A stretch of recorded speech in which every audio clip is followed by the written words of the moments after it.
Let me get some glasses on here for a second, pardon me. Otherwise, I cannot read the comments. See, one person's joined us, which I am appreciative. Thank you very much. Let's see here. Surprise around the corner, 0. How you doing? Hopefully it's a good surprise around the corner, not the kind that you're not actually wanting.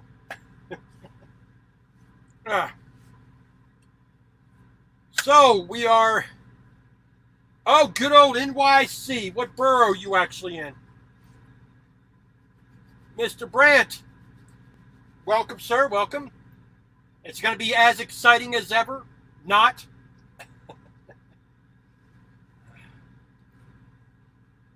Yeah, I'm a little bit later than, oh, you're in good old Manhattan. It's been almost a year and a half. Well, actually, getting closer to 2 years since the last time I was able to walk around Manhattan. Always loved going there. Always loved going to Manhattan. Well, right now it's not, of course. You know, they got everything shut down on you guys. But every other time I've been there, you walk around, you see the sights, you enjoy the park, you enjoy walking down Soho. You know, you just walk around the little neighborhoods. Junggoon from good old Korea. Thank you very much. This is not going to be anything that's too special. Yeah, I'm sure. I mean, you guys are suffering a bit there, and I do sympathize. But oh well, you know, it's. I personally think the whole shutting everything down was unnecessary, but that's my opinion, and we know what that's worth. All right. So how'd you like the ravioli video there, Charles? Yeah.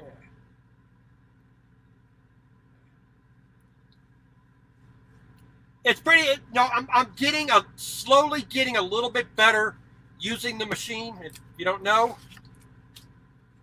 I got this pasta maker, and that's on the truck. So it definitely, I'm getting better. I'm refining the recipe for the pasta how I like it. So it's going to keep getting better the more I do it, of course. But here's the thing. So last night I had a lot of some dough left over. Let me see if I can find it here. No, that's not it. There we go. So like I said, I got a bit of pasta dough left. You know, this is a good amount. You know, that's 2 good servings right there.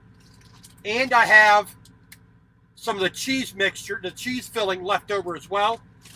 I had the chicken left over, but I ate that this morning for breakfast. Well, thank you, sir. I do appreciate it. Like I said, it's been a slow journey to get to 1,000. About 2.5 years approximately. Well, a little over 2 years, I think. May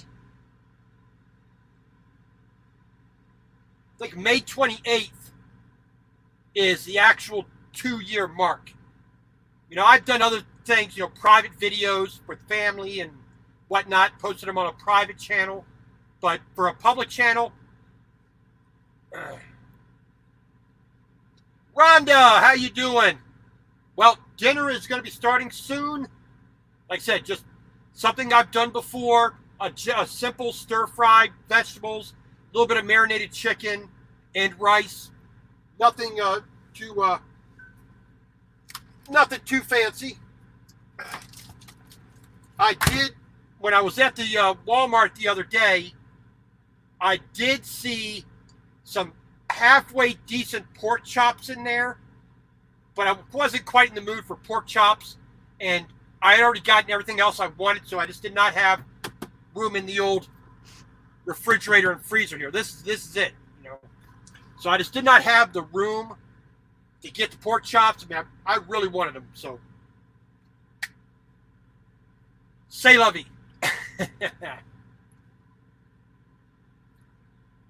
right, let's. So we are just going to do some basic white rice and, chicken, onion, celery, carrot, a bit of snow pea. I think I have some bean sprouts in a can, which I'm really not a fan of. I think I have that still in here. I prefer the fresh, of course. But,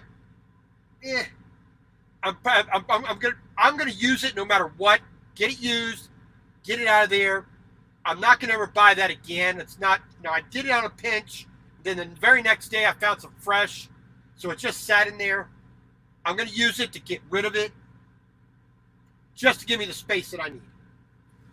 All right, so we're starting out. We're going to use our Instant Pot for our rice, and we're going to use a little small wok for all our vegetables and meat to fry up, on our little hot plate. So, a couple of things. When I'm doing the vlog, I'm using my GoPro. Let me see if I can find one here. If I can find another camera here. I'm using the GoPro Hero 7. Hey, Gina! Thank you very much. Please, everybody, go check out everybody else's channel here. Would appreciate it. And I'm sure they would as well. But I have a GoPro Hero 7 Black, which is my primary camera that I shoot with. Now I have these little Chinese $30 knockoff cameras. You see, I got them labeled. I got 3 of these. I use it for headshots, quick little shots here and there. Extra, put it on the window while I'm driving. Extra, kind of, shots. So these, like I said, I got these for $30 when my Hero 5 got ran over. I ran it over, my fault, but until I could get another GoPro, I used these. Not exactly the easiest to use, but they do a fairly competent job. Rarely do I use the iPhone. Very rarely do I use the iPhone for any kind of vlogging. I don't like. There's certain ways that it works that I just don't like. But I also have my Nikon. This is a 3400, a D3400. I got the standard. This is a 35. Let me look at this here. Pull this off here. It's a Nikon DX 18 to 55 millimeter. I'm going to try to be using this a little bit more often. The only limiting thing with this is that I can only record about 30 or 20 minutes of video at a time. So I'm going to try to use this for certain shots. So, I do have a little bit more flexibility, a little more control with this than other cameras, but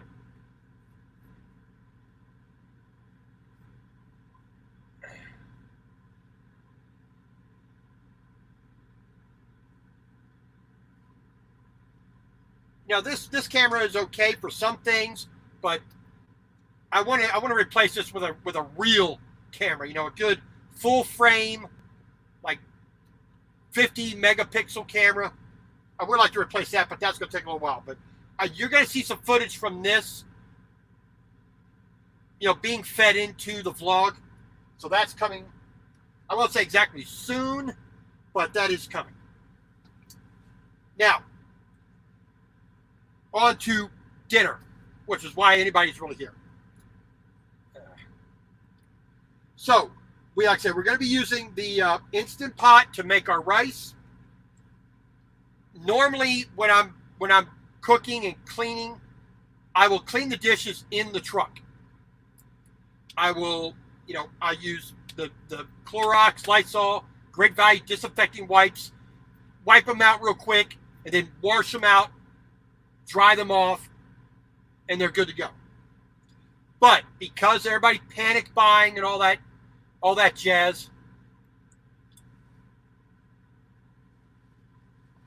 and the 4-pack of wipes that I had got used up over about a month, about 5 weeks. So unfortunately, I have to go back to the old way of doing things. I have to go inside, get a shower, take the dishes in with me. So, my Instapot liner, that's one. But I had to do 2 full. This is my dishes bag, standard backpack. So I had to do 2 full bags of this to get all the dishes done for the past week. And especially after really destroying the truck last night by doing the ravioli, I had my work cut out for me. Surprise! Like I said, I like a GoPro. It is a bit more expensive, but you are getting a fairly good quality. Like I said, these little ones here, these are just a $30 little knockoff camera from, like I said, there's 400 companies that are making a camera almost identical to this. All Chinese, of course, but like I said, $30. I got 3 of these. They do a fairly competent job. The main thing that's a problem with this, the sound quality is not as good. So you have to fudge with the sound a little bit. But if you're going to start with this first. Get used to doing it. When you can go up to a better camera, then step up to a better camera. Don't rush into it because you may not enjoy actually doing it. But like I said, little Amazon, these are fairly they're worth the money. $30. It's for 30. It's worth that amount of money. But like I said, for me, the GoPro is better, but whatever.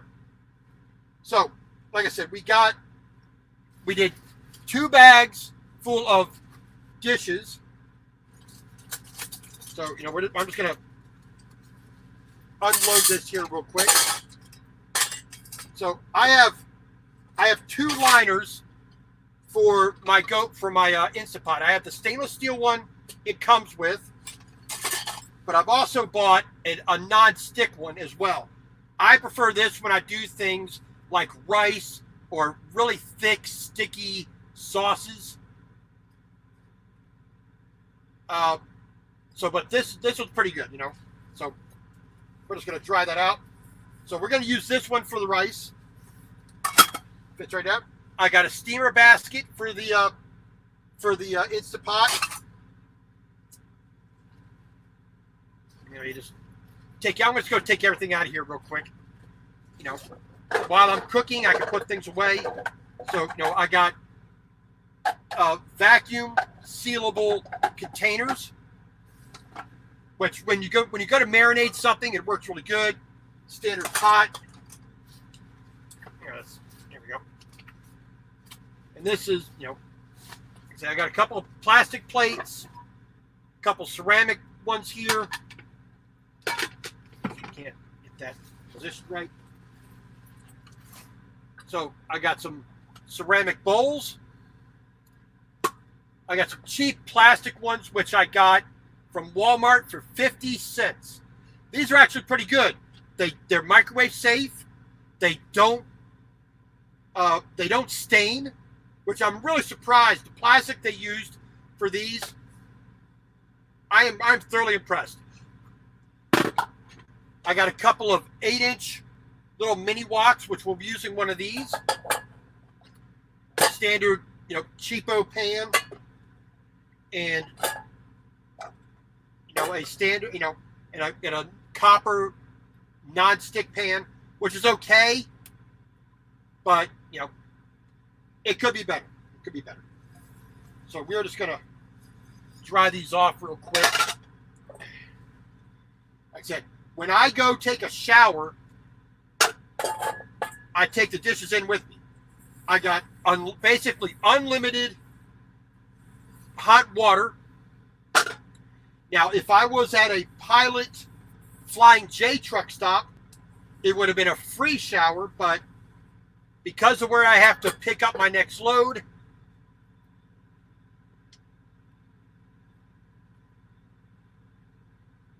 because where I have to pick up my next load, there's no Pilot close, and the closest Pilot is too far away to get the day started. So, I'm at a Love's truck stop in Burlington, Colorado. It's not a bad truck stop. I've been here many times before. The service usually is pretty good, so I'm not too upset about having to stay here for the weekend. Unfortunately, I do not have any credits for the showers, so I have to buy a shower, which is basically $15. Some people might think that's a bit expensive, but like I said, because I do my dishes in there as well,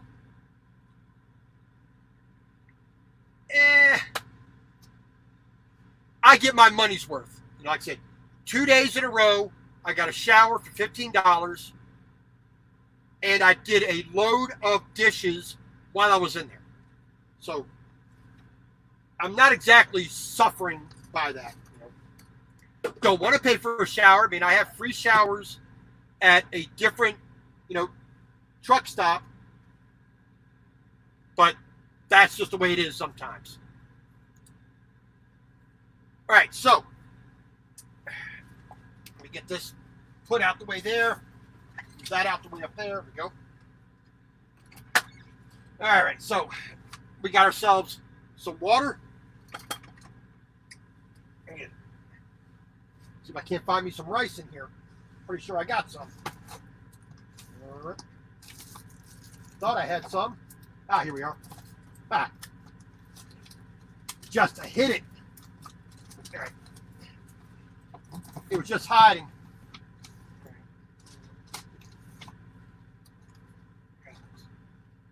All right, so like I said, we got some bean sprouts. I prefer the fresh more than anything else. Unfortunately, I got to use some canned because I couldn't find any for a long while. I was desperate. And of course, bought it. And as soon as I bought it, that's when I go to the next store and find it. So, yes, we're going to need grab an onion here. We got ourselves a nice onion. We're actually going to move this trash bag up to the front here, out the way a little bit. There, let's stick that.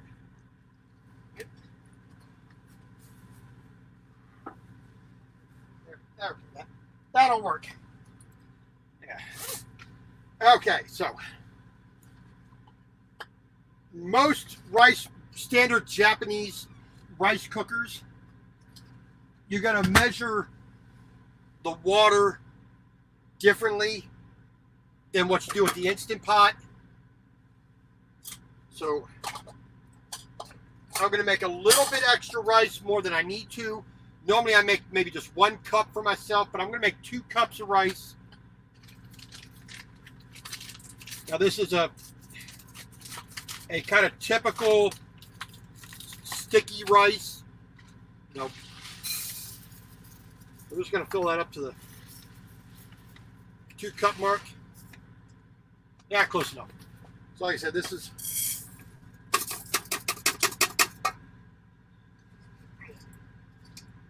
like I said, most Japanese rice cookers, you have a little measuring cup like this you would measure the rice with, and then there will be a line on the cooking vessel that you would fill the water up to. And that's the proper way to do it. But with the Instant Pot, the water is 1 to 1. With most rice cookers, it's like 1 to 1.5, 1 1/4, something like that. So we're going to But I have 2 cups of rice. Now I'm going to put in just a tad over 2 cups because I like my rice a little bit more moist. All them kernels out of there. Get ourselves a towel to dry that out with.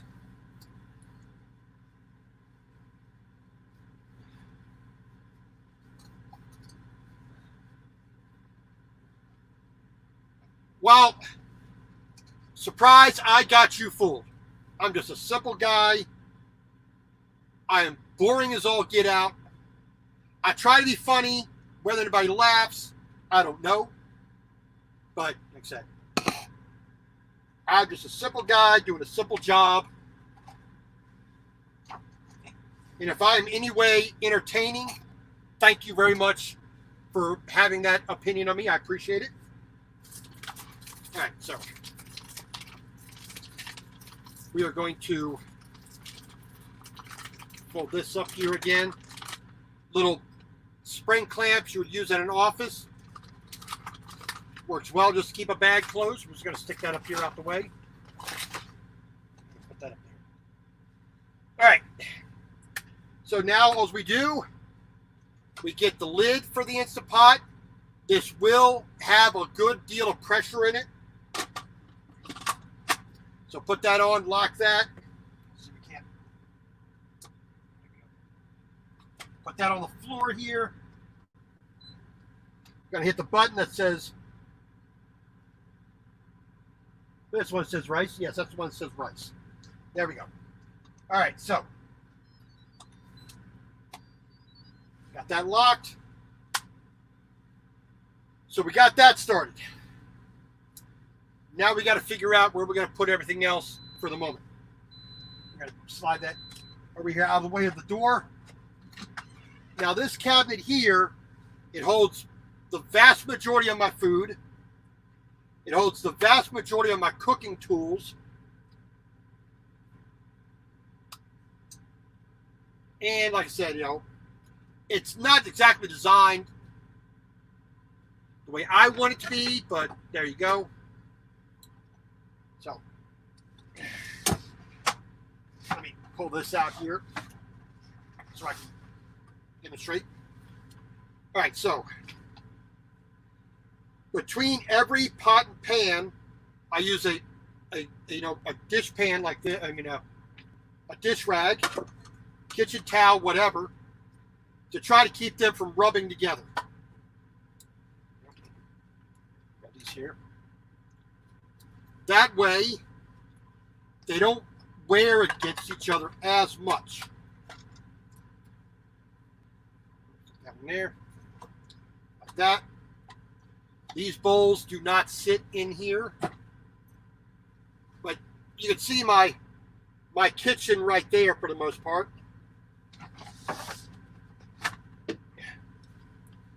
And then I have, locking containers for all my big utensils. I have a little 3-drawer set up over here with my small handheld utensils, nothing more than that size. Forks, knives, spoons, rice scoops, peelers, ladles, little things that are just basically one hand size. All right, so we're going to take that.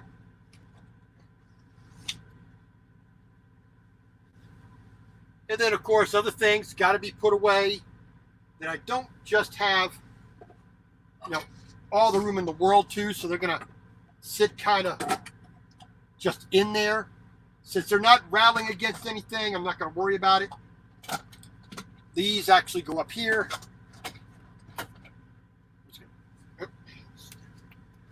trying to get them back in there as much as possible. There we go. The same with my ceramic plates, so they're not bouncing all over each other. I just put just a square washcloth. Now, these are the really cheap ones. They're like the synthetic materials, which I really don't care with because I'm not doing anything with them. But all my regular kitchen towels, they actually are, cotton, natural fibers that I will use to cook and clean with. Let me take that, put that up in there. That's good. There we go. And like I said, we got a few things there for the pasta maker. The stick blender tool there, chopsticks, the little ravioli cutter, forks and spoons. We're going to put that stuff away as we can. Let's see. Now, we got about 15 or so minutes.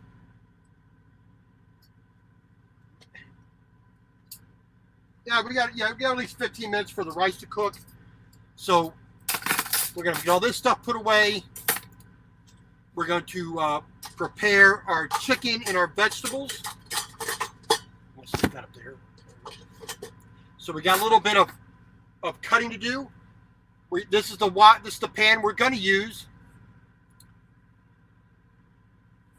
for our stir fry. So we're going to just do a little tiny bit at a time. We're not going to do a big pan full and then store it. We're just going to do a little bit at a time. So we're not going to, we're not going to make a big amount. This is about 8-inch wide, fairly deep. It's good to cook soup in. It's good to stir fry in. It's good to, pan fry stuff in. I mean, it's good for tossing. It's got a real good shape to it. I got 2 of these off of Amazon. I am thoroughly satisfied with these. Surprise. I have the 3-quart model on, in the truck. You have the 6, 7, 8. I think they have a 9-quart model. If you got a fairly decent sized family, 4 or 5 people, maybe even 6, just, scale it up for the number of people that you have. And this is one of my most valuable tools in the truck. Yes, I like this pan. Yes, I love my my pasta maker. But the Instant Pot, that is the #1 tool in the truck. That if I didn't have the Instant Pot, it wouldn't be as nice. Soup, stew, meatloaf. I can make a cake in this thing. Pot roast, barbecue ribs, pulled pork. I can do almost anything in that. It really is a great tool to have. So we're gonna. I don't think we need anything else out of there. We're gonna close that up. So we got our little hot plate, which unfortunately is dirtier than it needs to be, but we're just gonna set that there for the moment. Get that out of the way. I wish this bottom was a little bit larger, but it works. So, we don't need those eggs. There we go.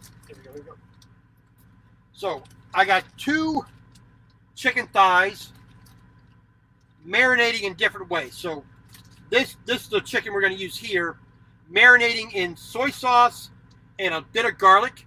Mr. Rome's, Ross Rome's, how you doing there, sir? Thank you for stopping by.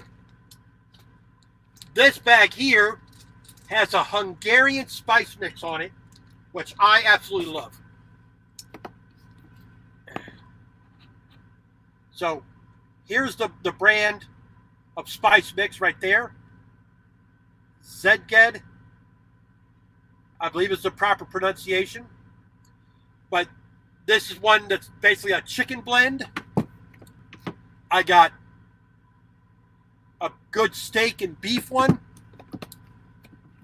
This one is for fish. I have not tried this yet, but I'm looking forward to that one. And then, of course, ribs, good pork is a good one for that. Let's see here. Let me get my other ingredients out here. So we got some snow peas. Nope. We got a yellow onion. Like I said, some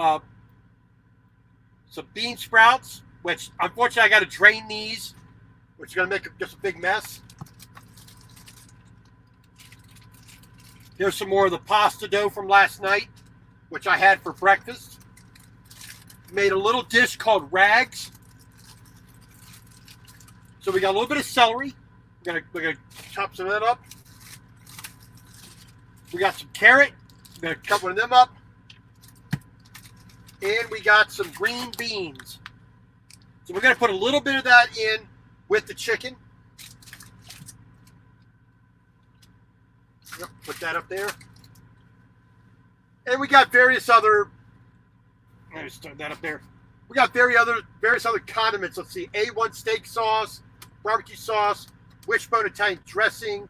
We got some tomato paste there, ketchup, maple syrup, imitation maple syrup, mozzarella cheese, American cheese, mozzarella, some extra sharp cheddar cheese. We got curry paste, butter, pickles, Alfredo sauce. We got a good amount of stuff that we can make almost anything. Salty Dog, how you doing, sir? I did look at some salmon, but just like with the pork that I saw the other day that I wanted to get, just no room. So that kind of put the old kibosh on that. I did get some cod, 3, I don't know, about yay long, about yay thick, about yay wide, 3 cod fillets that were frozen hard as a rock. I did get that, a bag of that. I left it out to thaw for the day, and then, ate that immediately. So there we go. We are not doing too bad there, Salty Dog.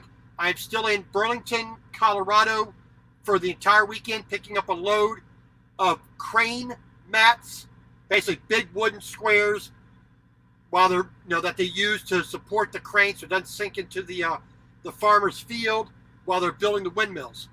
I'm picking up a load of that tomorrow morning, taking that all the way to Indiana, about a good 1,000-mile run. So not too bad. Kevin, I love you. We got that mental game going. We got that up there. Sorry if I missed anybody. Not intentional, of course. I would have figured, Kevin. I would have thought the hat was bribe enough to keep you on the good side. I hopefully you'll receive it soon, but got put in the mail, a little while ago. So one day you'll get it. All right, so like I said, we got our chicken. If we were going to do a stir fry, I put a little bit of egg in there, but we're not going to do a stir fry. We're just going to do a fried rice. If I was going to do a fried rice, I would put a little bit of that in there. So we're going to get out our nice cutting board. Let's see. Yeah.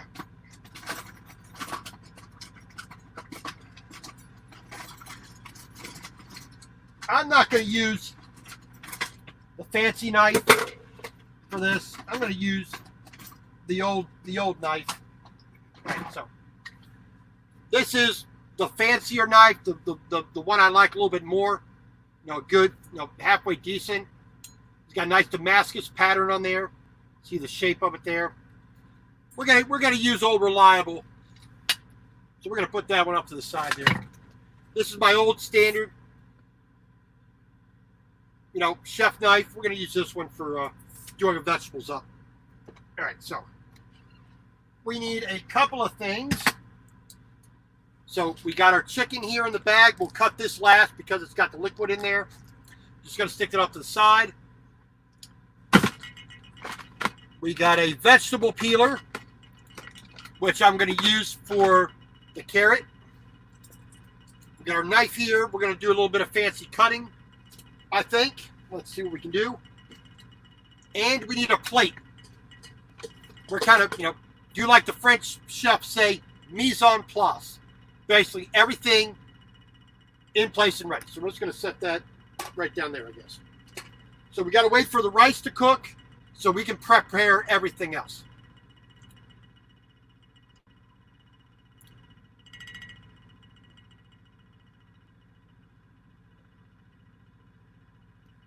Oh, did you get a message that it arrived? Hopefully it has, and hopefully it got there safely. It did take a while to get to where I could be near a postal, facility to be able to send it out. I wish it didn't cost $70 to send it to you, or $80, whatever it was. It was ridiculous, the amount of postage it required to send a hat like this.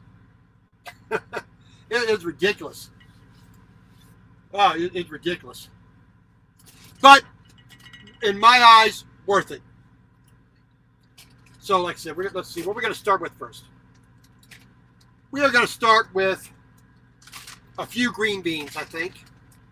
So these are nice, never frozen, farm fresh green beans. So we're just going to, let's do this the way we normally do it, so everybody can see it. So. These are still nice and crisp, nice and hard. Nice, well, not, I won't say hard, but firm.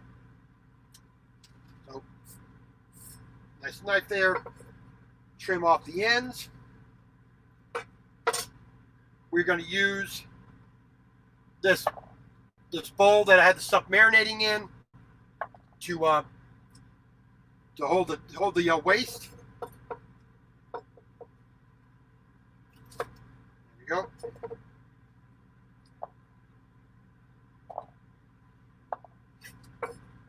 So like I said, we're just going to cut these in relative thirds. Some are going to be smaller, some are going to be larger. Don't really matter all that much.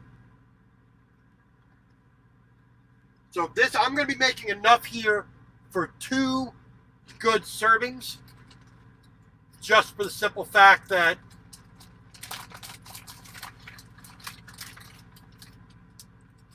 that try to do 2 or 3 beans at a time, part of a carrot, half a stick of celery. I'm going to do enough for 2 really good, decent servings. Let's find a small carrot here. If I can not be defeated by a plastic bag, that'd be nice. So we got a fairly small carrot here. Get our bowl here. So we're going to. Normally, I like leaving the skin on, but if I was just going to eat it raw like this, I would do that. But since I'm putting it in a dish, I like peeling it. Just helps the color and presentation of the dish. Let's set that like this. So trim the edge. Trim the edge. Now with this, to give it a little bit more body, give it a little bit more pizzazz, we're not going to cut it straight across. We're going to angle this. So nice sort of oblong oval shapes. Try to keep the thickness, to a reasonable thing. Then just lay it flat, cut it sort of triangular there. I said, not a lot. That's going to be more than enough for 2 servings. Like I said, we're building a lot of things here together. All right, so a little bit of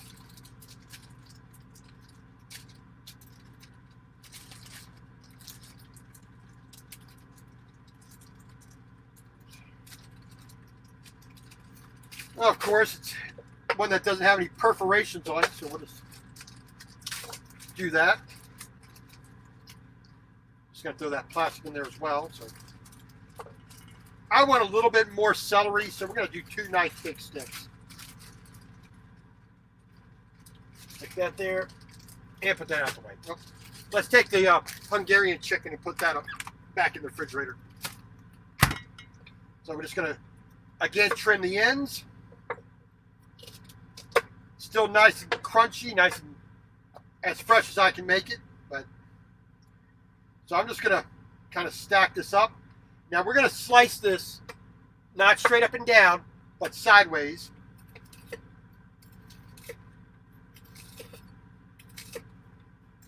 This is one of the things that gives a simple thing that'll give a dish a simple, thing. So you make the celery shape like that,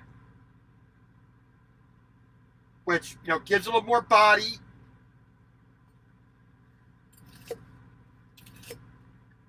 And the sharper, the less angle you make it, the more pronounced that is. The more shallow it is, the more like you go away from making a U shape to a V shape. We're going to slice it like that. There we go. So we got a good amount of that. There we go. Now, doesn't matter what the vegetables are that you're using. The main thing is, do you like it? That's the main thing. All right, I think I left the snow peas just a little bit longer than I should have. So I got a little bit of not looking so hot. So we're going to do a little selection here. Looks good. Good. We're going to have to sort through these a little bit later. Oh, it was my pleasure, Kevin. My pleasure. If I wasn't going to do it, I would not have made the offer. So we're going to take off the ends there.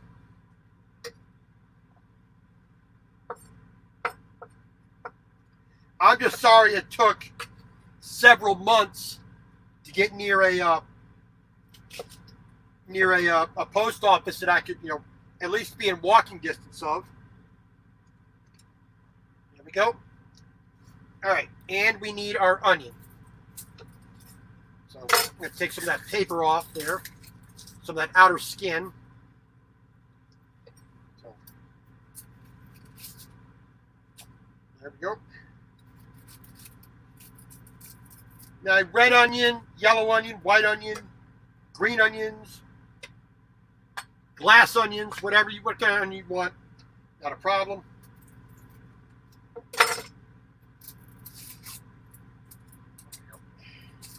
Can't get that off of there. There we go. Now, like I said, in a regular house, apartment, flat, condominium, even in an RV, you typically have a nice countertop to stand at to take care of that. But I do not have that kind of luxury. All right, rice is done. Let's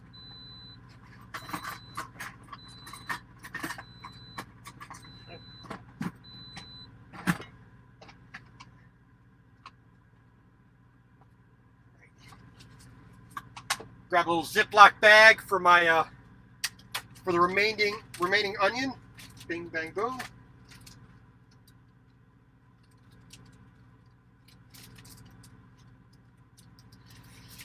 Suck the air out a little bit just to make it a little bit more, make it last a little bit longer. All right. So here are all our cut vegetables: onion, some snow peas, celery, carrot, a little bit of green pea or green bean. Okay. So now for the part that sucks. Let's see if I can find me a. There we go. Well, we're going to wipe this off first.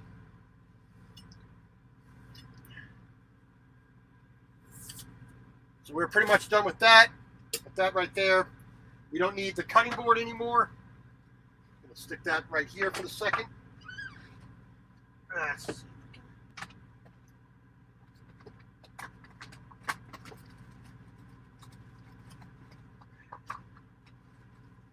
Yeah. Maybe it's in here. Ah, here we go. Here's our handy dandy can opener. Move that out the way. Okay, so the rice is done. Now be very careful when you're using a pressure cooker. This is the release valve. Nice hot steam coming out of there. So, going to release that pressure. The rice is perfectly cooked. I've been very, very, very happy with with this particular pressure cooker, slow cooker. It's an indispensable tool in the truck. So, like I said, this is not the way I want my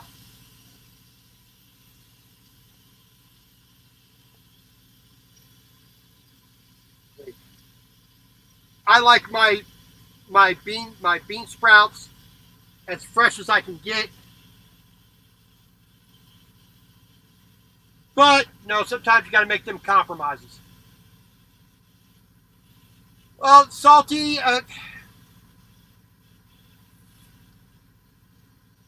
It's not that bad. You know, yeah, I have to make a lot of compromises. Like I said, if I had a countertop right where you're sitting, all the way across that I could stand up and cook at, I would have no complaints at all. None. I mean, I don't have a nice big range. I don't have a pizza oven.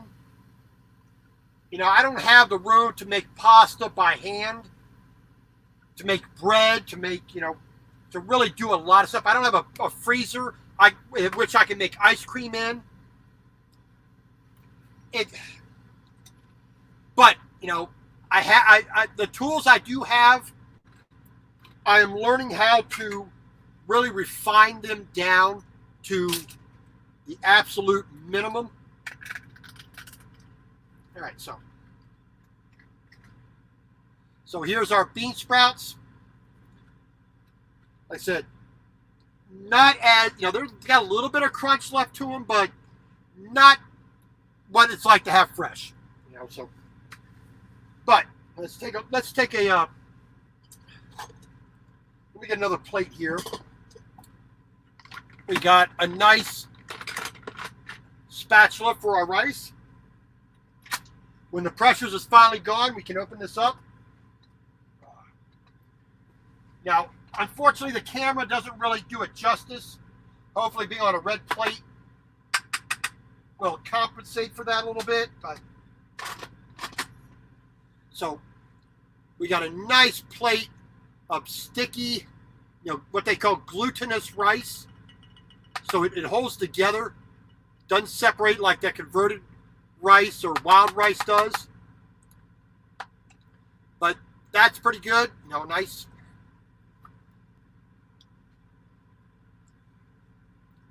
You could add flavoring to that, a little bit of butter. You could add some salt. You could add pepper.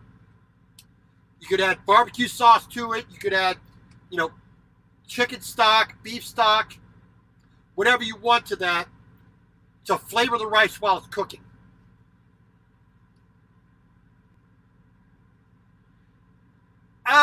Yeah. Like I said, I drove a Volvo when I started driving. I had a 670, a 2016 model. Oh man, I hated that truck. I hated that truck in so many ways.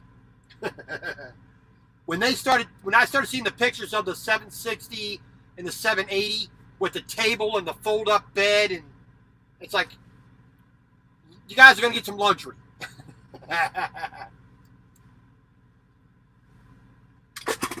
Miss Renee, welcome. Everybody go check her channel out. This is my rice cooker, my Instant Pot. I had a standard rice cooker, but when I put this on the truck, the rice cooker was superlative. I didn't need it anymore. This does so many things in one unit, it works better. Yep. So, like I said, we got that set. I'm going to get my little extension cord here, plug in my hot plate. We're going to get this little wok fired up in a moment. Turn that off.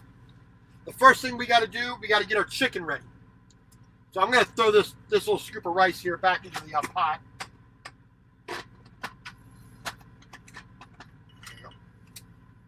Just to give me a little bit of something to put the chicken on here.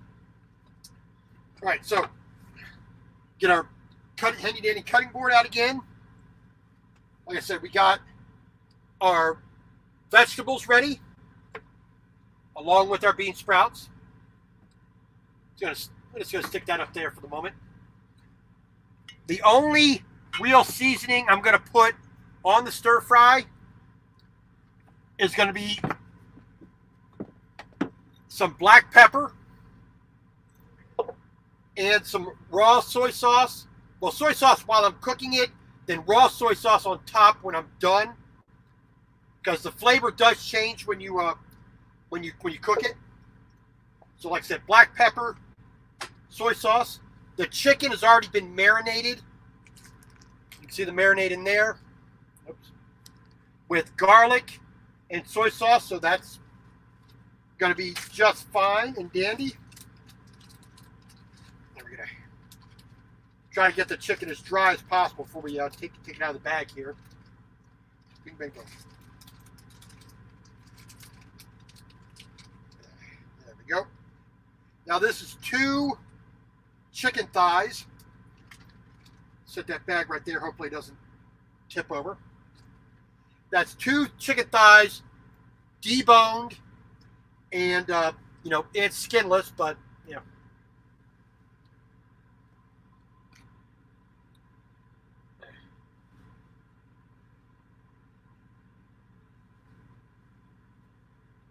A 42 or 40-inch bunk.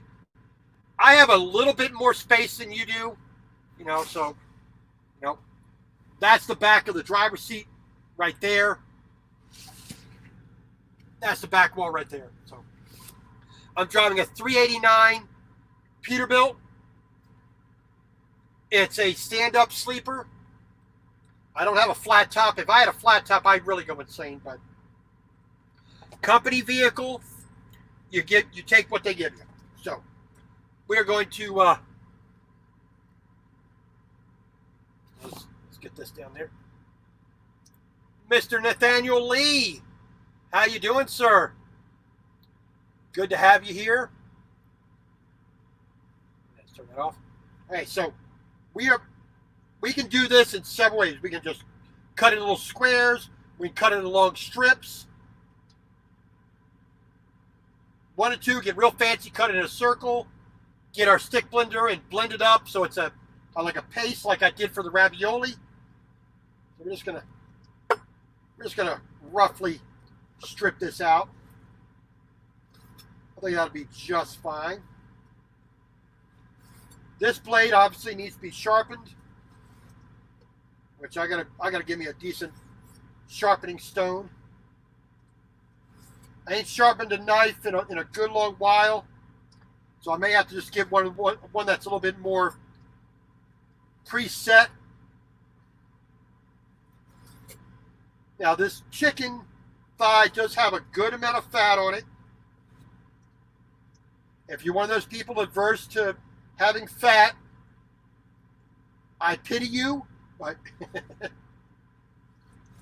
fat is flavor, fat is energy. Fat does not make you fat. Remember hearing that all my life, but having learned a little bit about human physiology, fat will not trigger your body to store fat. All right, so we got that basically just stripped up. I think that'll be fine. All right, so the first thing to go in is going to be the chicken. Then we'll throw the vegetables in. Like I said, I'm only going to do about half of what I have at the moment because the pan is not big enough to handle everything and cook the way I want it to cook. All right, so like I said, this is basically 8 inches across. Just put my hand, just about the width of my hand. So we're going to take, let's slide that chicken off of there. Wipe my hands off here first. Wipe the board down.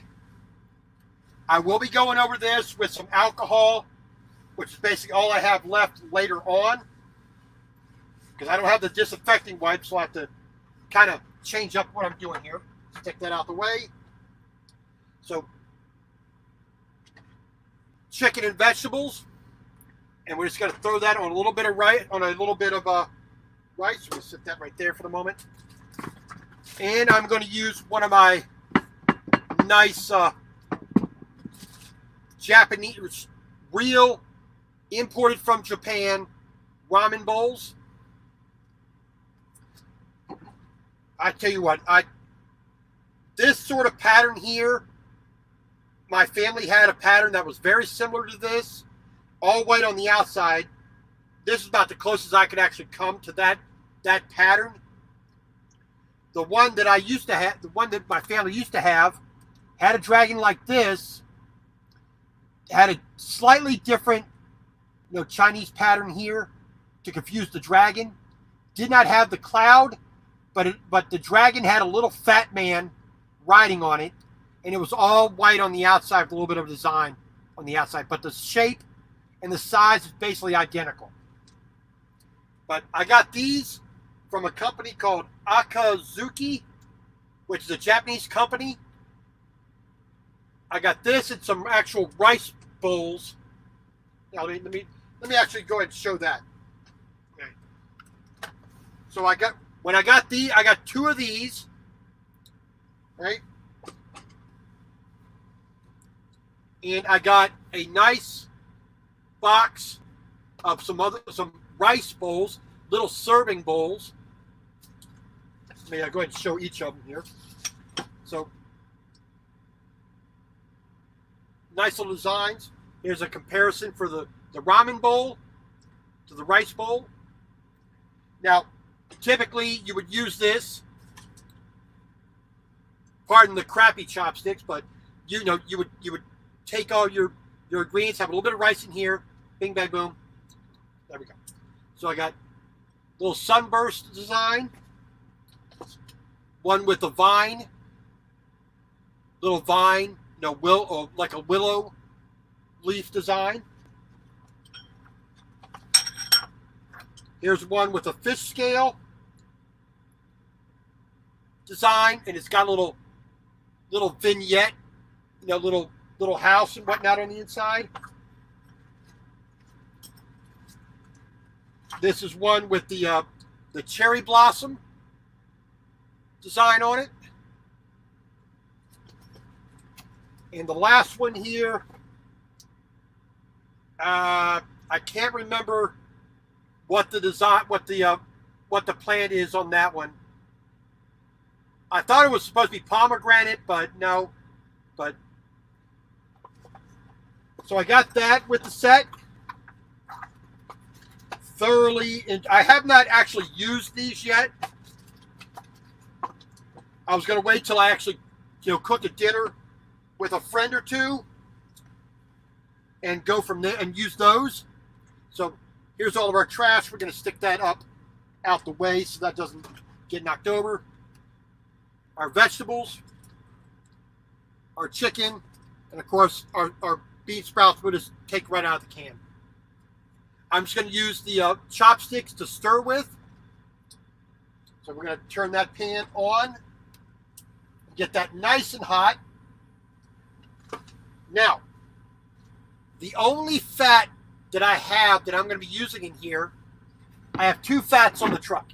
I have olive oil, not quite an Oriental type fat. Linda Barker, how you doing? Yes, they are breakable, and I am very nervous, and when I had to take them into the shower, not dropping them, because hard shower, either I'm leaning, I'm crouched down on my, stoop down to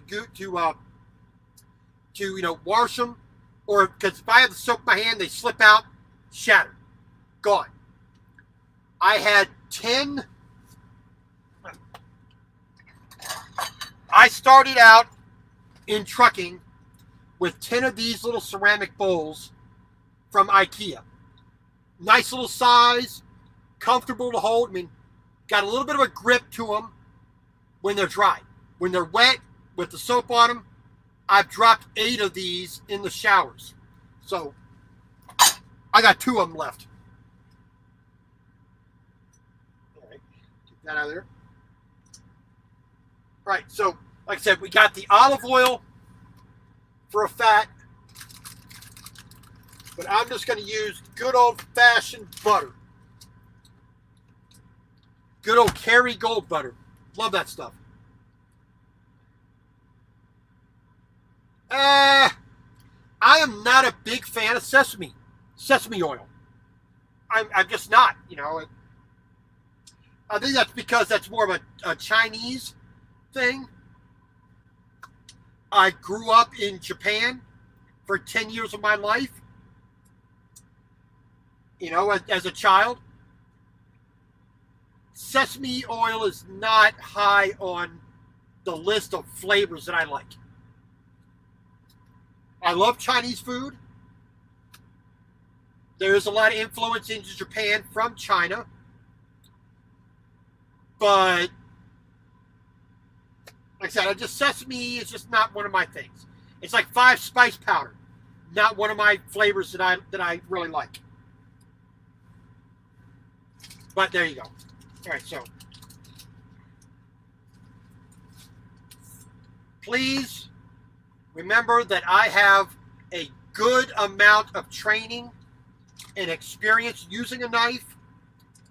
If you've never been a chef or have any kind of training, be very careful with a knife. What I'm doing here is not what I recommend you do. So you don't want to be slicing your fingers off for a pat of butter. Okay.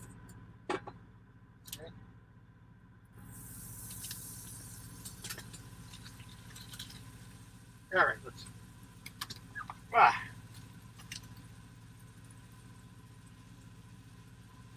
Woo! All right. The pan is nice and hot. That melted very fast. Let's get that down there. So, like I said,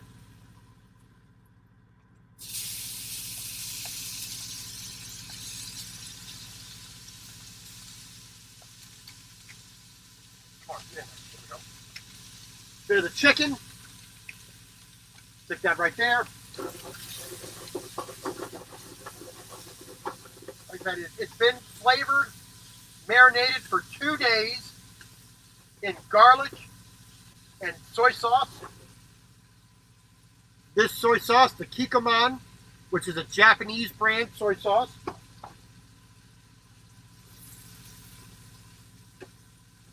But always use a soy sauce or any flavoring that you like. Don't ever follow a recipe 100%. So, there we go. Now, I could put in, if I wanted to, some Japanese curry. But I didn't want to do a curry. I just wanted to do a simple stir fry. There we go. Let's see, flips. This pan flips very well.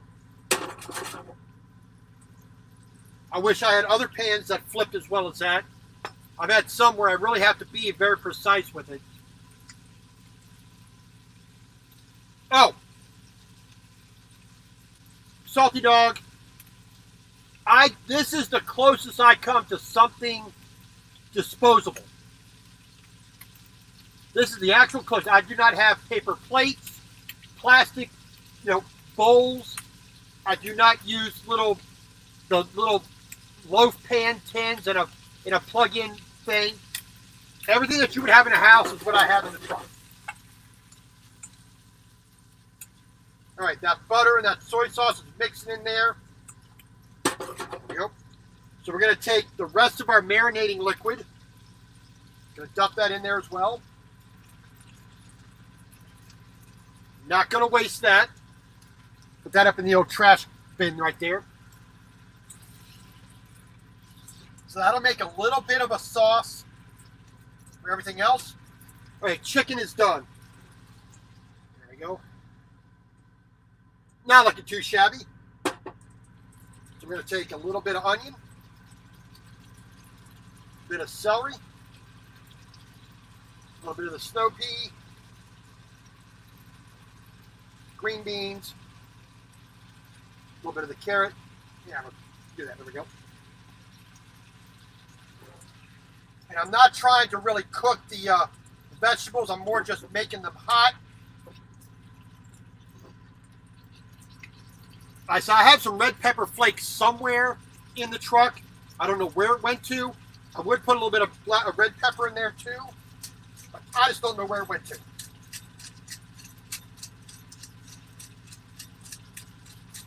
So we're just going to do some black pepper. Get that all mixed around in there. Now, unfortunately, I cannot get this pan up to the temperature I really would like to be cooking this at. You know, real wok, you know, type temperatures. You know, a good 1,000 degrees. But compromise is what it is. All right. So, got to get the rice back into our bowl.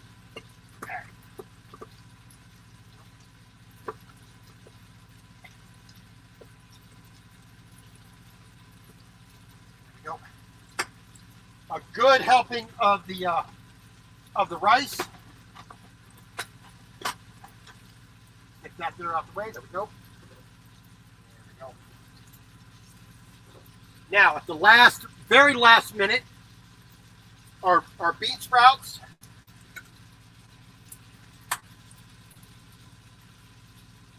We don't want too much of that. Just a little bit. There we go.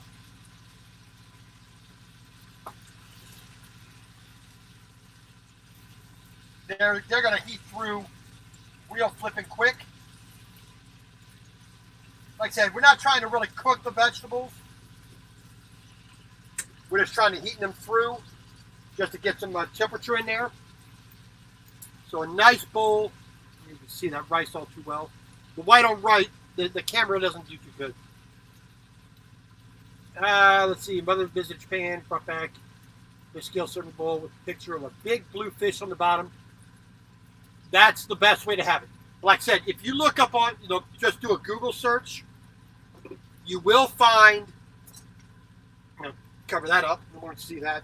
You will find a good number of Japanese and basically any company, any nationality in the world, the handmade, quality, authentic stuff, and have it imported into America. Almost every country you can do that with. So if you want good Russian stoneware, Polish stoneware, you can get the real stuff. You want Japanese, that's what I did. This stuff I imported it from Japan. Right. And for me, that's the best way to do it. Let's stick that right there for the moment. All right, so, a little stir fry. Now it's got a little bit of sauce in there already. So that's going to get down into the rice. Here we go.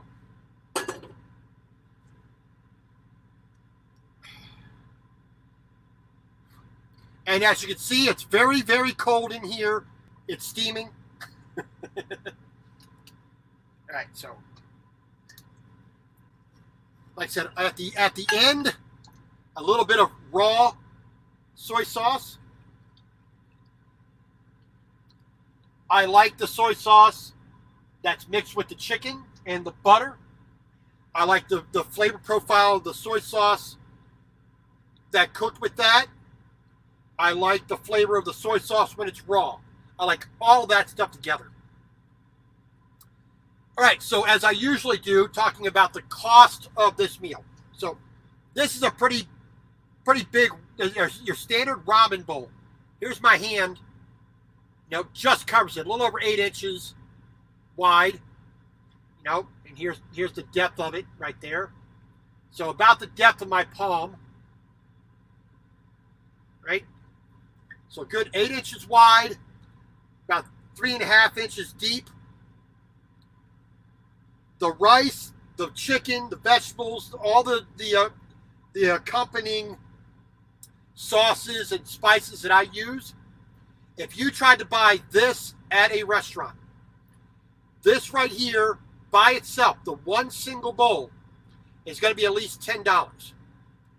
I got 2 servings this size, plus extra rice for something else.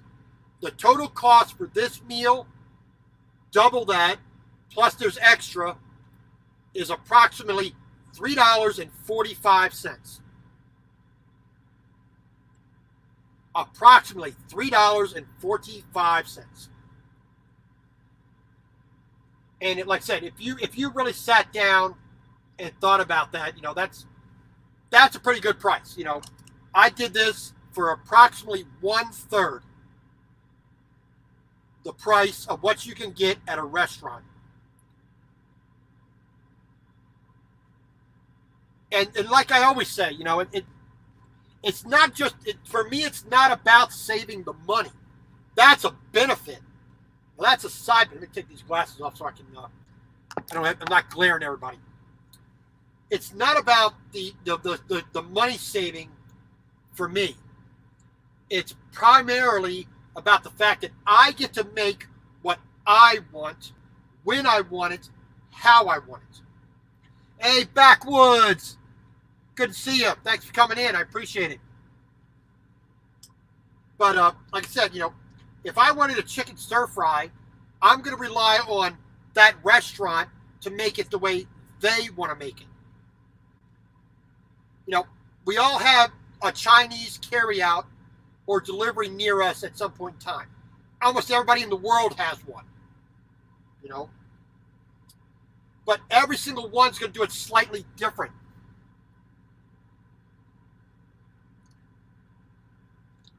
Well, like I said, I got an extra serving of vegetables. I got an extra serving of chicken.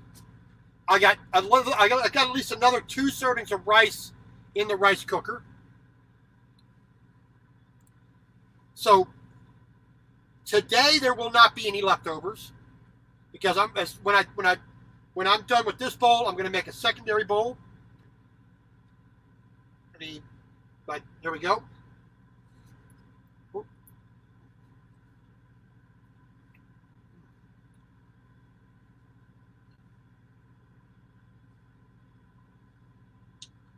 Super simple. But like I said, for me, it's primarily the fact that I love to cook. Bar none.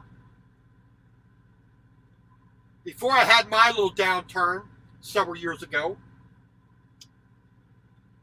I had basically a kitchen worth about $50,000 to $60,000, total worth of tools that I had accumulated over several years for my kitchen. Like I said, I made my own butter. I made my own cheese. I made my own beef jerky. I made my own ice cream. If I could make it myself, I did. If I could grow the vegetable in the backyard, I did. I spent money on quality ingredients and quality tools. I spent the time learning how to do those things. Well, like I said, Kevin, Aka, I believe AKAZUKI. Akazuki, I believe, is where I got these bowls from. Just Google it. These are, you get a set of 2 for like 50 American dollars, roughly. the small single serve rice bowls, I believe that set was like $28. But I love eating out of this. I mean, I see these other truck drivers out here on the road.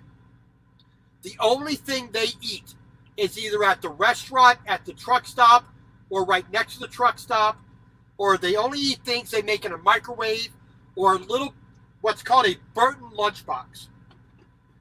I'm sure Salty Dog here will confirm this. A Burton lunchbox is a little miniature hot box about the size of this box. It will open up like this, heating element in the bottom, and I think there's one in the top. Plugs into a 12-volt, outlet, like a cigarette lighter outlet. You put little loaf pans, little metal loaf pans inside. You fill the outer side with water. You put stuff in there. 6-7 hours later, it's cooked. I don't like those. I like having real pots and pans, real dishes to eat off of. Like I said, I see these guys that eat at the restaurants, at the truck stop, every single day, every single meal. They eat the fast food, McDonald's, Burger King, Taco Bell, Subway. Sometimes they have meals they put in the microwave. Now, for some guys, they prepare the meals at home. They're out for a week. They go home every weekend, so they just pre-make everything, just pop it in the microwave, and they're done. Other guys, they eat at the truck stop restaurant, and they eat the same mediocre, overpriced food every single day. I refuse to do that.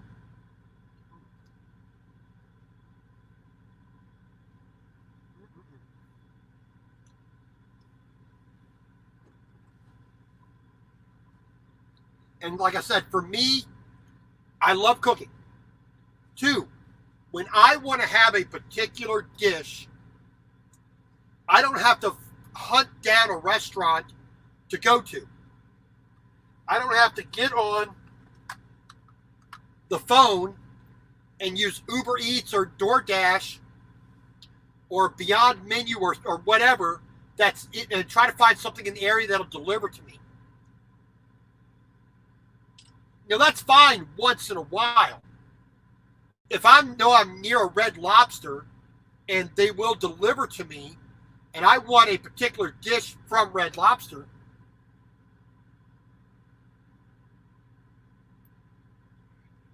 oh, you're lucky. You got a higher powered inverter than I do. Mine's only about 3,000 watts. 3,500, that's a lot better. I wish I had a 5,000 watt inverter. That way I could do the microwave. I could run a double burner hot plate. I could run the pasta maker almost all at the same time. Like I said, I'm not knocking the Burton. It does fill a certain function. But like I said, having the Instant Pot, having a panini grill, the stick blender, having the ability to do things other than just heat the food up. It makes my life much more enjoyable. Being able to make barbecue ribs when I want them, the way I want them. Well, an approximation of the way I want them. I don't have a smoker that I could smoke a rib for 12 hours. I don't have a wood-fired pizza oven. If I could get away with it, I would. But, like I said, I don't have a freezer big enough to make ice cream. I don't have the room or the equipment to be able to smoke an entire beef brisket.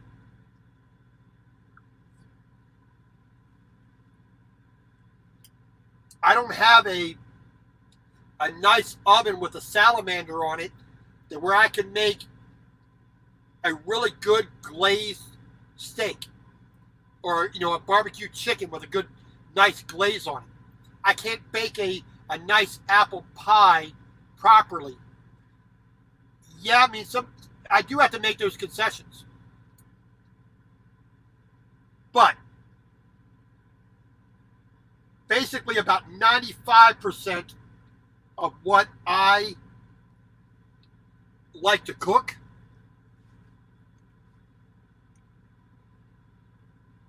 yeah, like I said, 95% of what I like to cook, I cannot get at any restaurant that I'm near most of the time.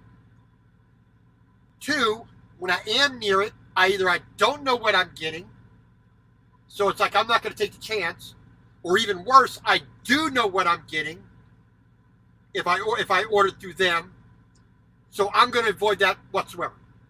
You know, a stir fry from a local Chinese place is okay, but they're going to do it their way, not my way.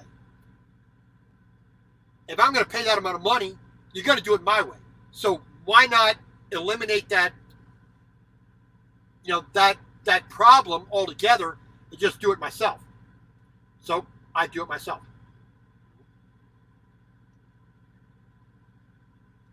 It's a nice big thing of rice with some with some snow peas and some bean sprout.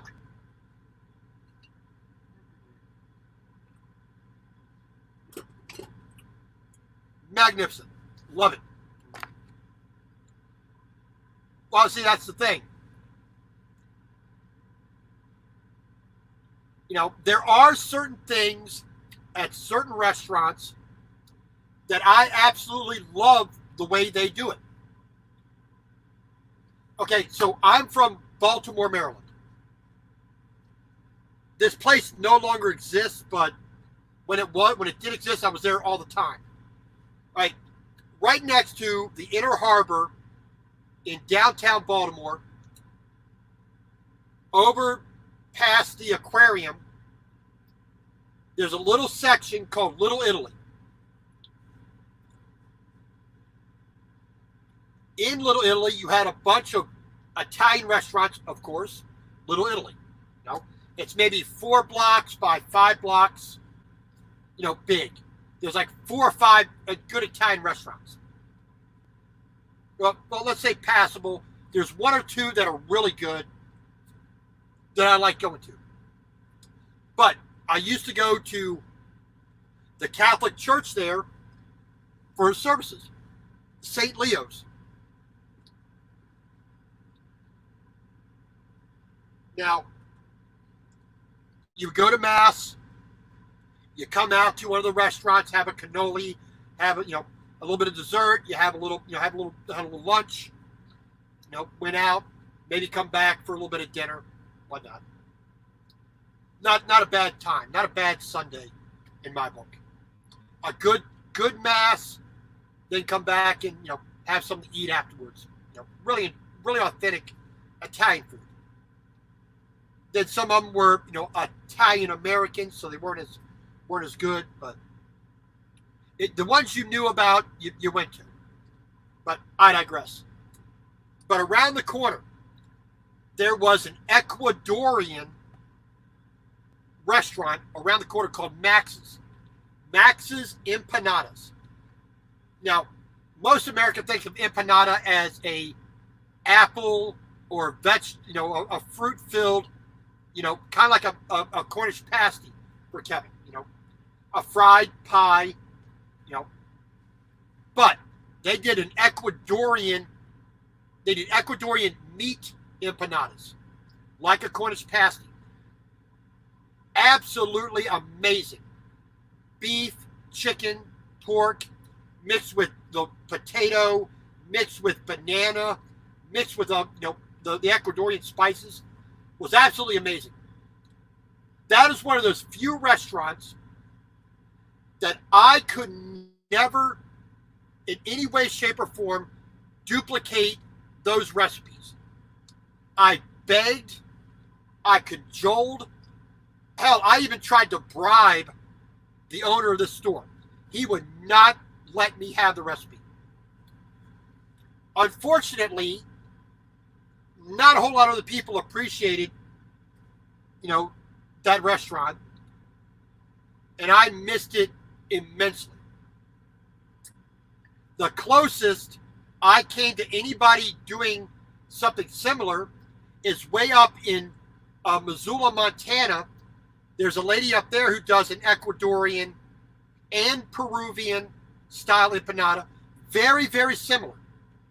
Not quite the same. Her recipe is a little bit different. It's like I got 90% of it, but I still could not get that recipe. Because I know if I had gotten her recipe, I could fudge it to get closer to Max's. But, that's one of those few places that I know I can go and I'm going to be satisfied with what I get.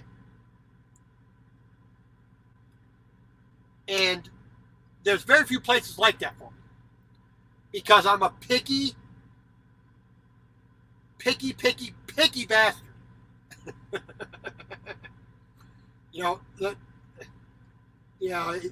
I'm going to be very honest. I'm a very particular, i.e. picky bastard when it comes to food. I have never smoked, never done drugs, never drank. My vice is eating, and I'm going to do it well. Of all the deadly sins that are out there, gluttony, how you eat your food, is the one sin that'll keep you alive. Might as well enjoy it. You don't get this down here from not enjoying food.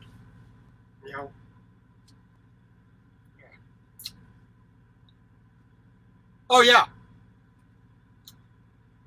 No, well, Kevin, everybody knows what a shot glass looks like, right?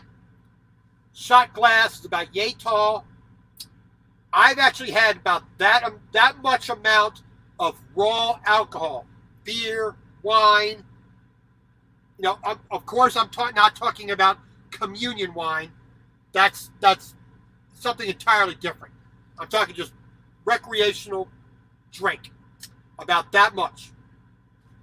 My entire life. I'm 49 years old.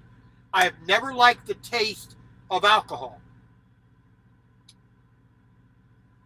When a fruit drink gets hot and goes bad, I can taste nothing but alcohol in it. So whenever I get a glass of orange juice or any other kind of juice, it's got to be drunk immediately. It's got to be ice cold, or else I can't stand it. Yes, there is a restaurant. There's a few places that I will stop at. All right, Leavenworth, Kansas. No, not Kansas. Leavenworth, Indiana. I-64. Either 64 or 74. Leavenworth, Kansas. Right in front of the Pilot, there's a little country. It's called Country Styles Restaurant. It's separate from the Pilot truck stop. They make rolls in there, little sweet rolls that are almost identical to what my grandfather used to make. When my grandfather made these rolls, that's all I wanted to eat. I didn't want to eat anything else. A good dab of butter, hot, melted in. It's like heaven on earth. This restaurant, they're in Leavenworth, Indiana, made the rolls that were like 99.9% there. Loved it. And if I ever get back there, I will be sitting down and having about 45 of them suckers before I eat anything else. If I eat anything else.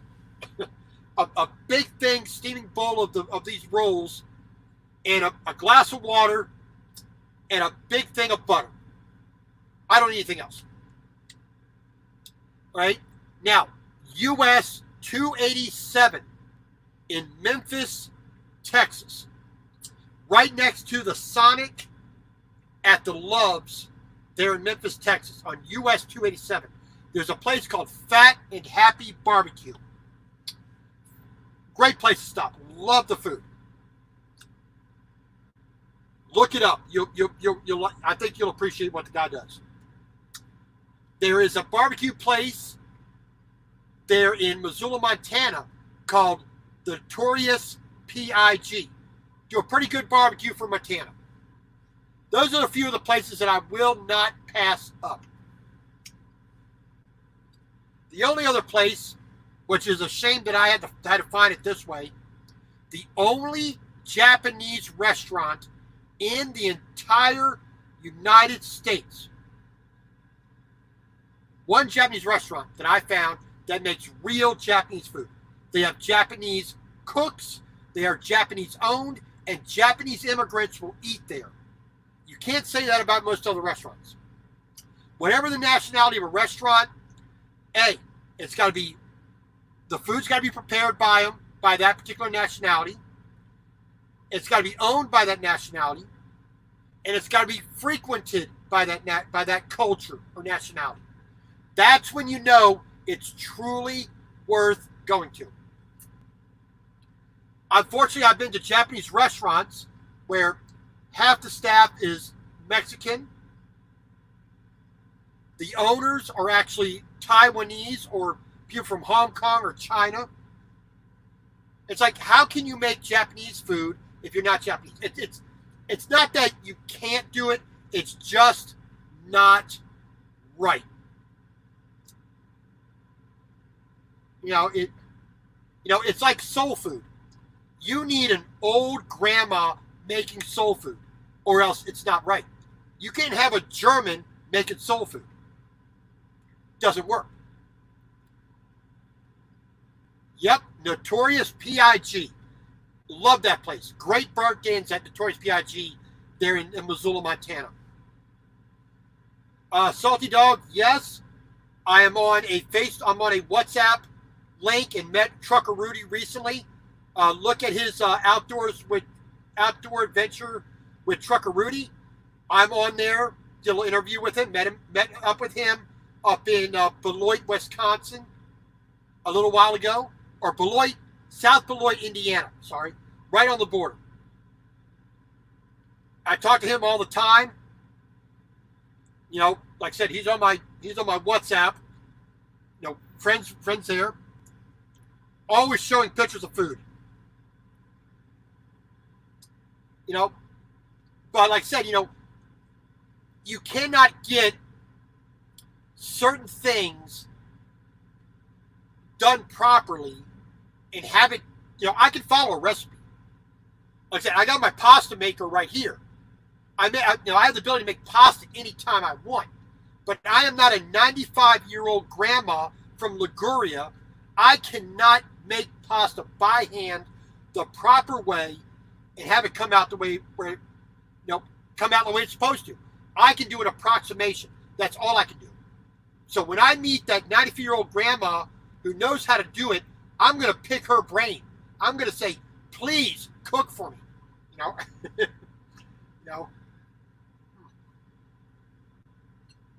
Sorry, food's getting cold. But, there are certain things that I like to have certain ways.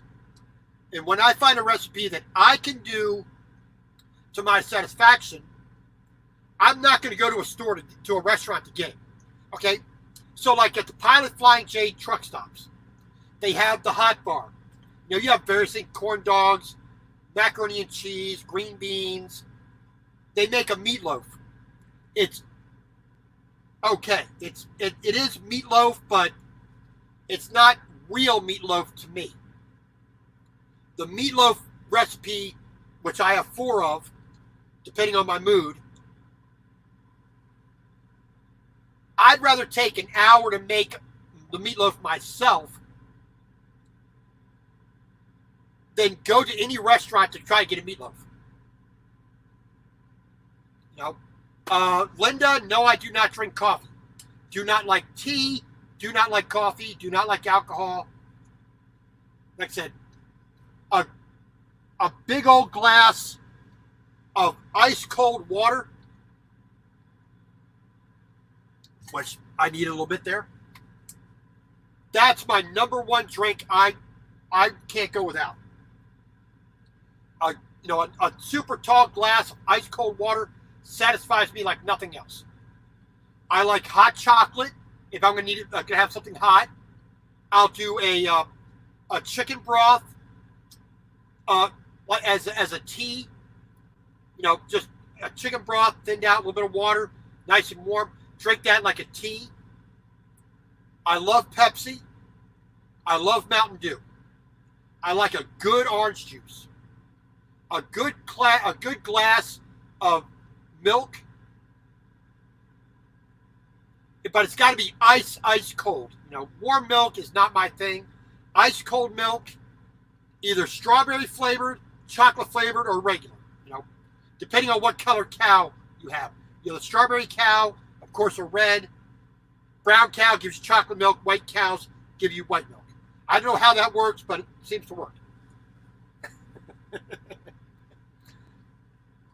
Like I said, for me, it's always, I work hard enough for the money that I earn. I'm not going to waste it on things that are going to be nothing but a disappointment. All right, so the other day, I finished my delivery here near Denver, Colorado. Pulled into the truck stop parking lot, and the potholes, weren't deep like this. They were deep like this. They almost swallowed the damn truck. So everything in the truck, all in here, right where you were sitting right there, all that stuff jumped up and out and down onto the bed and onto the floor. Suffice it to say, I really wasn't in the mood to cook. Now, I had a choice. Either A, I just had some tortilla chips and some water, called it a day and not had anything. But I made the mistake of going across the street and getting a fish fillet sandwich and a double quarter pounder with cheese and some fries and a Coke from McDonald's. Now, I know what I'm getting from McDonald's. I knew I was going to be disappointed. I really, really wanted some, what was I going to make? Oh, I was going to make the stir fry that I made tonight. I really wanted to do that. But it took me an hour to get things picked up and put back into position. And I'd already driven 490 miles for the day. I made 2 deliveries, a big loader in a 4-yard bucket. I had to deal with the Denver traffic, construction all day. I was not in the mood to really be cooking, so that's it. Now, if I was going to have a cheeseburger, I would do it in the truck myself and make it the way I want it. But that's probably the sum of my philosophy or my attitude. Let's put it that way. My attitude about cooking. I do not want to be in a truck where I could not cook. I would not work at a company that would not let me do that.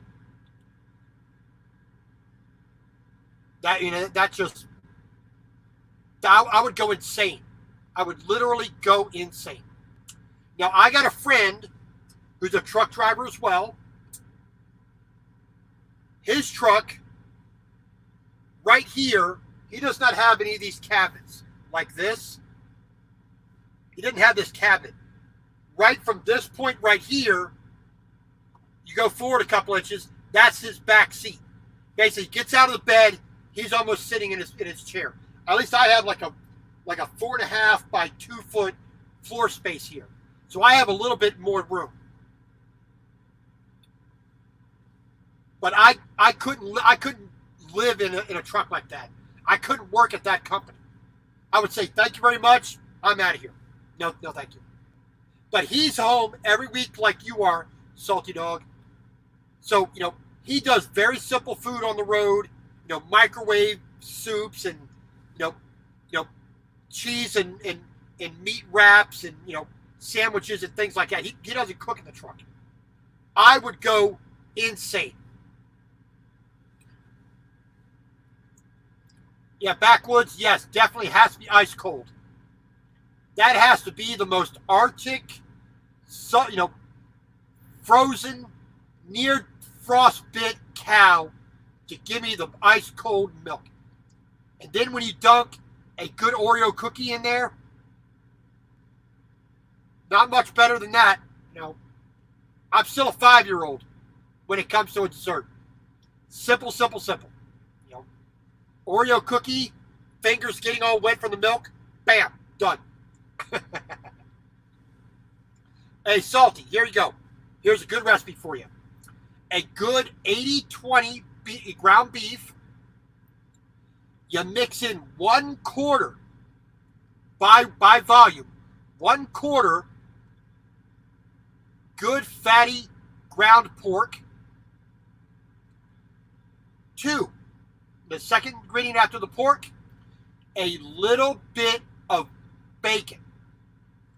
Pre-cook the bacon, but it's still got to be a little bit soft. You don't want that crunchy bacon. You want it to be soft bacon.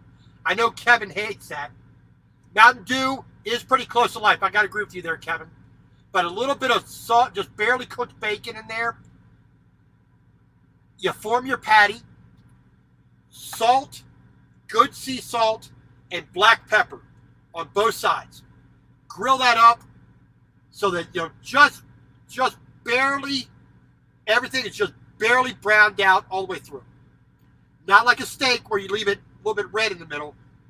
I like my steaks rare to medium rare. But, done all the way through. Now, if you're really feeling adventurous, a slice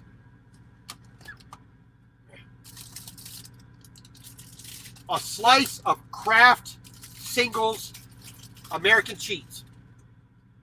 All right? Now, for you people who are from like Kevin there from England, this is American cheese. They call it a cheese food because the cheese makers made a stink about it. But sometimes you get them all in the deli pack where it's all one thing. But the Singles, nice and wasteful plastic packaging. Each individual slice packaged. Bing, bang, boom. Now, I'm not going to eat this, but just an example. But you take that, you fold it in half like that,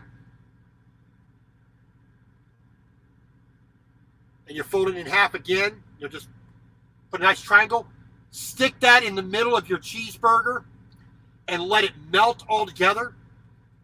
You put that on your bun with your lettuce, pickle, onion, tomato, whatever kind of toppings you want on there.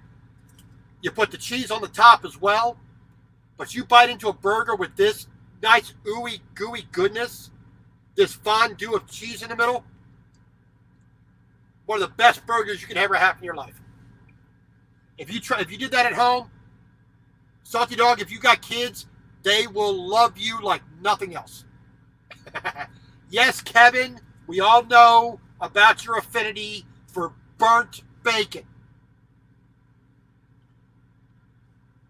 Burnt bacon is like chewing on this plastic cup. Now, that's what bacon, when you burn it to it, it's as hard as shoe leather, that's what it's like. Yeah, but like I said, you put this in the center of your burger, and when this melts and you bite down to that, oh, love it. Love it. Now, one of my guilty pleasures. 2 slices of white bread, your standard sandwich bread. 4 slices of Kraft American cheese and Miracle Whip. Ice cold, plain cheese sandwich. I love that. It's one of the things. Linda, you're pushing the envelope there for me. Crisp is one thing, but when I can hold up a piece of bacon and it does this, that's destroying the essence of bacon. You want bacon to be the opposite of your man. Limp. Yeah, I'm trying not to be too graphic, but you want your bacon to be an impotent man. You want it limp. That keeps the essence of the animal. The spirit of the animal is still residing in the bacon. Salty Dog, you're pushing the limits as well.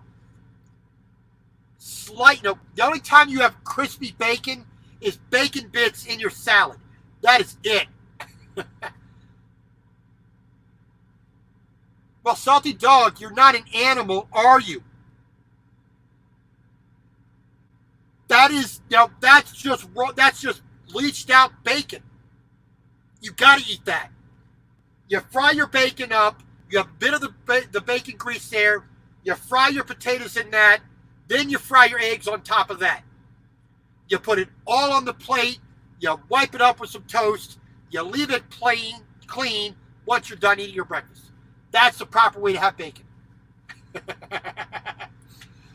Kevin, I gotta school you on how to do bacon properly. I tell you what, I'm gonna do a live stream just for you, Kevin. The 12 stages of bacon. I'm gonna show you how to do bacon the right way, and then the way I'm not gonna talk about. I'm gonna make a prayer to God to forgive me for destroying bacon, and then I'm going to destroy the bacon just for you.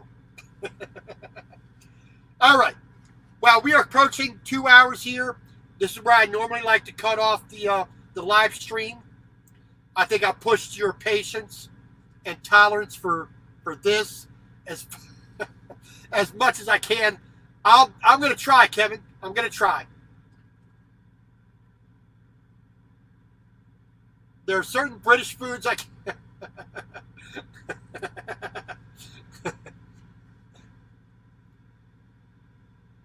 Yeah, but Linda, why would I go to a truck stop restaurant when I have eggs? When I have bacon? When I have potatoes? When I have onion? When I have everything I need on the truck? Why would I go into that restaurant? Obviously, somebody wasn't paying attention to my rant a little while ago. All right. So I'm going to say, despite the foul language from Kevin talking about burnt bacon, I love you, man. I forgive you. I'll absolve you from that sin as much as I can. I want to thank each and every single one of you for joining me again. I do appreciate it. And like it says on the screen, thank you all for subscribing. I never had the wild dream actually making it to this sort of level. Yeah, I'm a nobody on YouTube, but thank you for subscribing. Thank you for watching, especially those of you who were here from the beginning. Almost 2 hours. I get tired of myself after 15 minutes, so I'm sure you guys got the aspirin for the headache or the LSD to be able to watch this. So, Salty Dog Kenworth, thank you very much. I'm going to just say it right out. Kenworth, there we go. Linda Barker, TJ of the Woods. Sorry I didn't see you there. Thanks for coming in. Kevin Hart, always a pleasure. Nathan Lee, Backwoods PNW. Please check everybody's channel out if you would. Jung-goon from Korea. Appreciate that. Yeah, just thank you all for coming in. Miss Renee, the barber, please go check her out as well. She's trying to make that climb up to 1,000 subscribers. She's at like 520 subscribers right now, so please go check her out. Surprise around the corner. Thank you for coming in. Hopefully you made the leap and subscribed. Mr. Ross Rones from the UK as well with Mr. Kevin Hart. Thank you very much. I do appreciate that. Sorry if I ignored you earlier. Did not intend to do that, of course. Rhonda Tolliver, always a pleasure having you. Charles Brandt, always good to have you from a long time ago, even to now. Well, that's always good. I did celebrate my Mother's Day with, made sure I wished my sister well wishes on her Mother's Day celebration. But I try to leave that up to her husband. That's his job, the lazy bastard. Even though I'm lazier than he is. So, Gotta give that little jibe to the brother-in-law once in a while. Sent some flowers to a friend who needed it. Hopefully boosted her spirits. Hopefully she enjoyed those. But yes, happy Mother's Day to everybody in America. I know England celebrates on a different day. I do not know which day, what it is right now. Not one of those useless facts that I have at the top of my head. But just say thank you all for joining me. And like I always, God bless. God's grace, mercy, and blessings go with you. Thank you very much. Have a good start of the week next week. Hope everybody stays nice and safe. And we all get through this stupidity of this virus thing. So have a good night. God bless, and I'll talk to you later. Bye.